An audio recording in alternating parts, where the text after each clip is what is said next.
салом дӯстон, имрӯз мехостам дар бораи пешгирии бемории саратон дар занҳо ба шумо маълумот диҳам.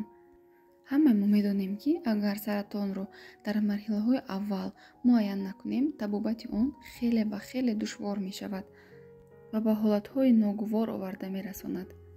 Дар занҳо бошад, ин беморӣ солҳои охир хеле зиёд дида мешавад.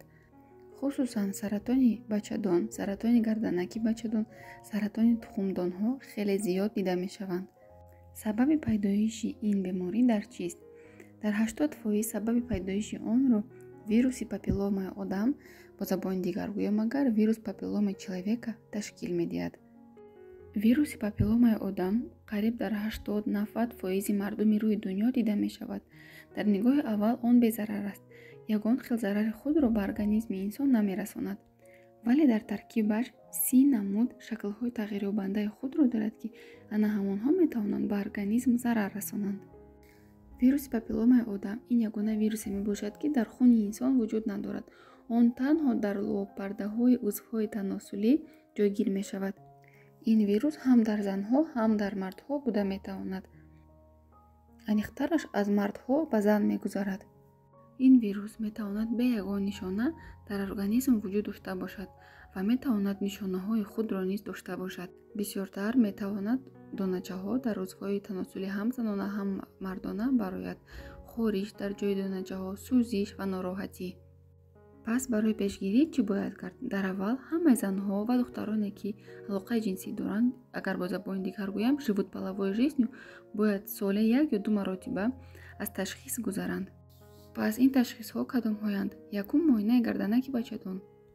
Барои муайян кардани дисплазияи гарданаки бачадон. Дисплазияи гарданаки бачадон яке аз нишонаҳои вируси папилломаи одам ба ҳисоб меравад.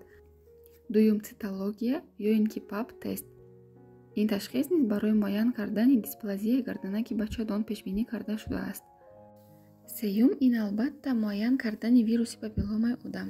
Чӣ хеле ки дар боло гуфтам, ин вирус 30 намуд шаклҳои тағйирёбандаи худро дорад ва онҳо ба ду гурӯҳ тақсим мешаванд. Якум, ин ҳиссиёти онкогенияш паст, дуюм, ҳиссиёти онкогенияш баланд. Ба забони дигар агар гӯям, высокоонкогенные и низкоонкогенные. аз ин ҷо бармеояд, ки аз ҳама хатарноктарашон ин высокоонкогенные мебошанд. ба гурӯҳи высокоонкогенныё дохил мешаванд намудҳои 16 ва 18. танҳо як гурӯҳи 16 ин вирус 80% ҳамаи беморони саратони гарданаки бачадонро ташкил медиҳад. аз ин рӯ дар вақти санҷиш маҳз гурӯҳи 16 ва 18ро ҷиддитар санҷидан дар кор. аз ин рӯ агар шумо соли 2 маротиба ин намуди ташхисро гузаред, шумо медонед, ки вируси ҳиссиёти онкогенияш баланд дар кадом марҳила ҳастанд ва тавассути ин метавонед пешгирии бемории саратонро кунед. дигар намуди пешгирӣ, чӣ хеле ки дар боло гуфтам, ин дисплазияи гарданаки бачадон. Дисплазияи гарданаки бачадон аз он шаҳодат медиҳад, ки дар организми шумо аллакай вируси папилломаи одам вуҷуд дорад. агар дисплазияро табобат накунед, он ба саратони гарданаки бачадон оварда мерасонад. аз ин рӯ табобати дисплазия чӣ гуна аст? дисплазияро бо доруҳо, антибиотикҳо, противовирусные доруҳо табобат кардан номумкин аст. вақте ки дисплазия дар марҳилаи аввал аст, онро танҳо назорат мекунанд. агар дар марҳилаи дуюм ва сеюм бошад, онро танҳо бо роҳи ҷарроҳӣ табобат мекунанд.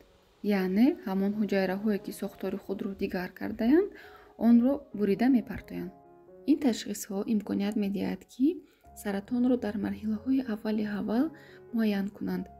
чӣ гуна бемории саратоне ки ҳаст, агар дар марҳилаҳои аввал муайян кунанд, онро 100% табобат кардан мумкин аст.